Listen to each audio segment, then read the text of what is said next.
My dear DSC aspirants, 7వ తరగతి science నందు రసాయన శాస్త్రానికి సంబంధించి ఉండే మరొక లెసన్ ఏమిటి అంటే భౌతిక మరియు రసాయన మార్పులు, ఫిజికల్ అండ్ కెమికల్ చేంజెస్. అయితే ఈ లెసన్లో మనము అసలు భౌతిక మార్పులు అంటే ఏంటి మరియు రసాయన మార్పులు అంటే ఏంటి, ఆ రసాయన మార్పులకు సంబంధించి టెక్స్ట్ బుక్లో ఇవ్వబడినటువంటి సమాచారం ఏ విధంగా ఉన్నది, ఇక్కడ నుంచి ప్రశ్నలు ఏ విధంగా అడిగేటందుకు అవకాశం ఉంటుంది అనేటువంటి ఒక కోణంలో మనం ఈ లెసన్ని డిస్కస్ చేస్తాం. ఈ లెసన్లో రెండు సబ్ టాపిక్స్ ఉంటాయి. ఫస్ట్ వన్ ఫిజికల్ చేంజెస్, భౌతిక మార్పులు. రెండవది రసాయన మార్పులు, కెమికల్ చేంజెస్. వీటిలో ఫస్ట్ సబ్ టాపిక్ భౌతిక మార్పులు అని అంటున్నాను. భౌతిక మార్పులు గురించి తెలుసుకునే ముందు అసలు భౌతిక లక్షణాలు అనే దాని గురించి తెలుసుకోవాలి.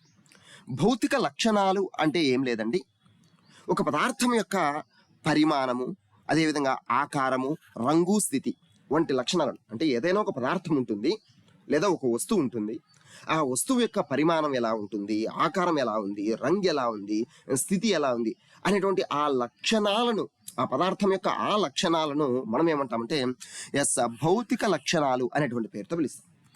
పదార్థం యొక్క భౌతిక లక్షణాలలో కలిగే ఆ మార్పులనే మనం ఏమని పేరుతో పిలుస్తామంటే భౌతిక మార్పులు, ఫిజికల్ చేంజెస్ అనేటువంటి పేరుతో మనం పిలవడం జరుగుతుంది.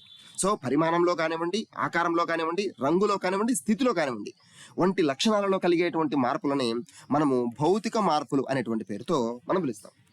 అయితే ఒక పదార్థము భౌతిక మార్పులకు గురైనప్పుడు ఎటువంటి పరిస్థితుల్లో కూడా కొత్త పదార్థం ఏర్పడదు. ఇది మనం ఇక్కడ నేర్చుకోవాల్సినటువంటి కీవర్డ్. అంటే భౌతిక మార్పుల యందు కొత్త పదార్థాలు ఎటువంటి పరిస్థితుల్లో కూడా ఏర్పడవు. అంతేకాకుండా భౌతిక మార్పులకు గురైనప్పుడు పదార్థం తిరిగి యథాస్థితికి రావడం జరుగుతుంది, తిరిగి మొదటి స్థితికి రావడం జరుగుతుంది. ఫర్ ఎగ్జాంపుల్, ఇక్కడ మనం కొన్ని ఎగ్జాంపుల్స్ను డిస్కస్ చేస్తాం. ఫస్ట్ ఎగ్జాంపుల్ నేను ఏమి ఇచ్చానంటే మంచు కరిగి నీరుగా మారుట అంటున్నా. మంచు కరిగి నీరుగా మారినప్పుడు తిరిగి ఆ నీరు తిరిగి యథాస్థితికి, అనగా మంచుగా మారడానికి అవకాశం అనేది ఉంటుంది.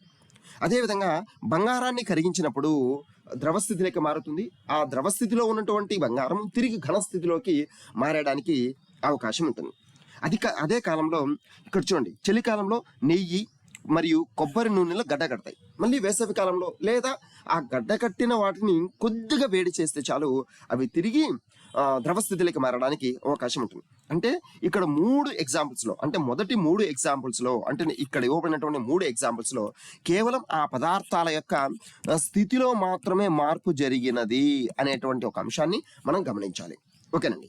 నెక్స్ట్ 4th వన్ ఎగ్జాంపుల్స్ తీసుకుంటే బెలూన్ మరియు సైకిల్ ట్యూబ్ నందు గాలిని నింపినప్పుడు వాటి పరిమాణంలో కలిగేటటువంటి మార్పు. సో బెలూన్ తీసుకోండి, సైకిల్ ట్యూబ్ని తీసుకోండి, వాటిలో గాలి నింపితే ఏమవుతుంది, వాటి యొక్క పరిమాణం అనేది పెరుగుతుంది, పరిమాణంలో మార్పు అనేది జరుగుతుంది. అదేవిధంగా రబ్బరు బ్యాండ్ను సాగదీసినప్పుడు దాని యొక్క ఆకారంలో కలిగేటటువంటి మార్పు.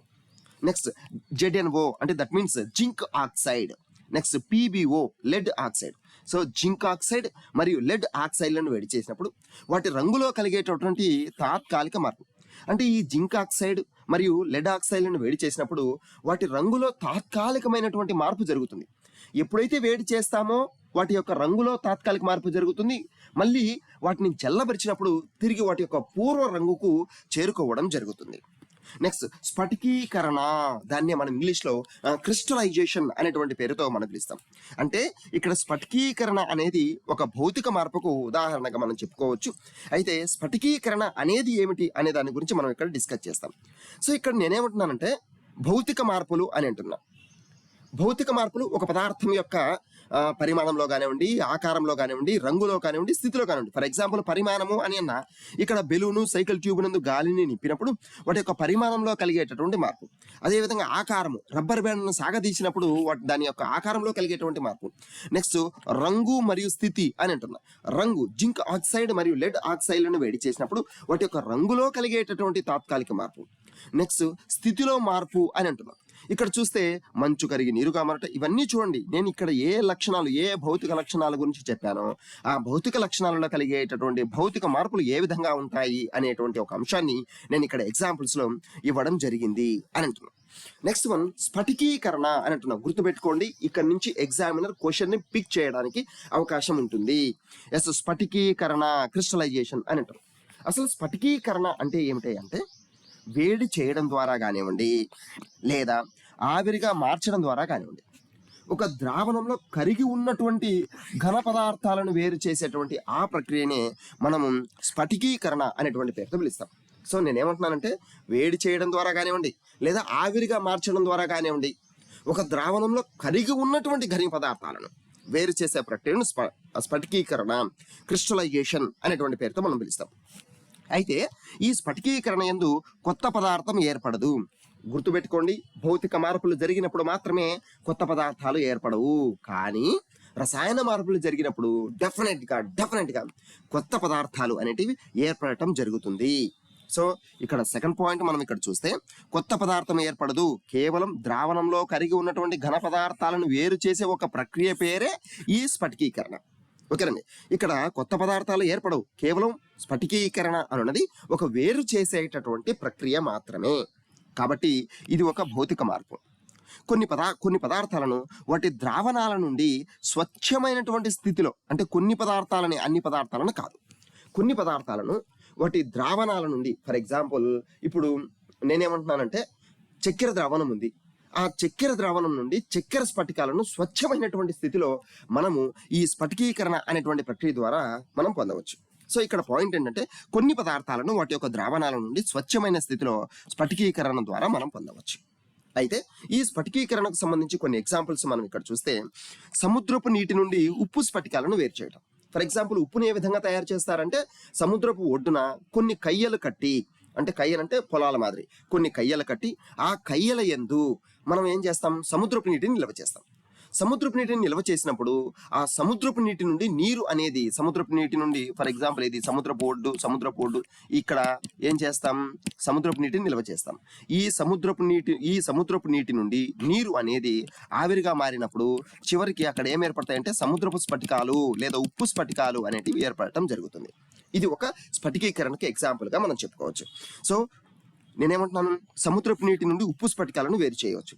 అయితే ఈ సముద్రపు నీటి నుండి ఉప్పు స్ఫటికాలను స్ఫటికీకరణ ద్వారా వేరు చేస్తాం, కాదనలేదు. అయితే ఈ పద్ధతిలో లభించేటువంటి ఉప్పు స్వచ్ఛమైనది కాదు, అంటే వాటిలో కొన్ని మలినాలు కూడా ఉండటం జరుగుతుంది, మరియు ఆ స్ఫటికాల ఆకృతి అనేది కూడా స్పష్టంగా మనకు కనిపించదు.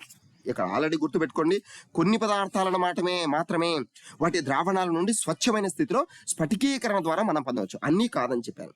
అదేవిధంగా సముద్రపు నీటి నుండి ఉప్పు స్ఫటికాలను వేరు చేస్తాం, కానీ ఆ విధంగా లభించినటువంటి ఉప్పు స్వచ్ఛమైనది కాదు, మరియు ఆ ఉప్పు స్ఫటికాల యొక్క ఆకృతి అనేది కూడా మనకు స్పష్టముగా కనిపించదు అని అంటున్నాను. నెక్స్ట్, చక్కెర ద్రావణం నుండి చక్కెర స్ఫటికాలను వేరు చేయుట అని అంటున్నాను.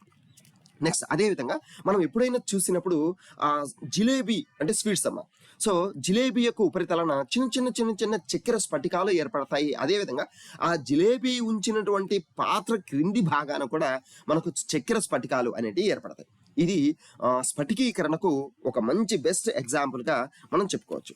సో ఇక్కడ జస్ట్ నేనేమంటున్నాను, అసలు భౌతిక లక్షణాలు అంటే ఏంటి, భౌతిక మార్పులు అంటే ఏంటి, ఆ భౌతిక మార్పులకు సంబంధించి ఉన్నటువంటి ఎగ్జాంపుల్స్ ఏంటి, స్ఫటికీకరణ అనున్నది కూడా ఒక భౌతిక మార్పు కింద మనం చెప్పుకోవచ్చు. అసలు స్ఫటికీకరణ అంటే ఏంటి అనేటువంటి ఒక అంశాన్ని మాత్రం మనం ఇక్కడ డిస్కస్ చేసాం. నెక్స్ట్ సెకండ్ది ఏంటంటే రసాయన మార్పులు, కెమికల్ చేంజెస్ అని అంటున్నాం.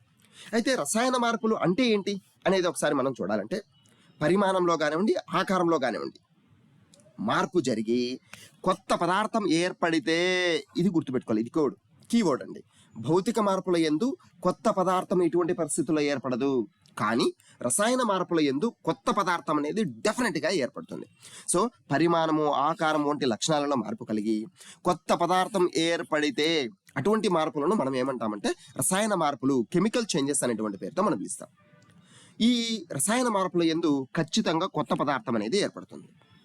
ఈ విధంగా ఏర్పడినటువంటి కొత్త పదార్థం తిరిగి యథాస్థితికి రావడం జరగదు, డెఫినెట్గా రాదండి.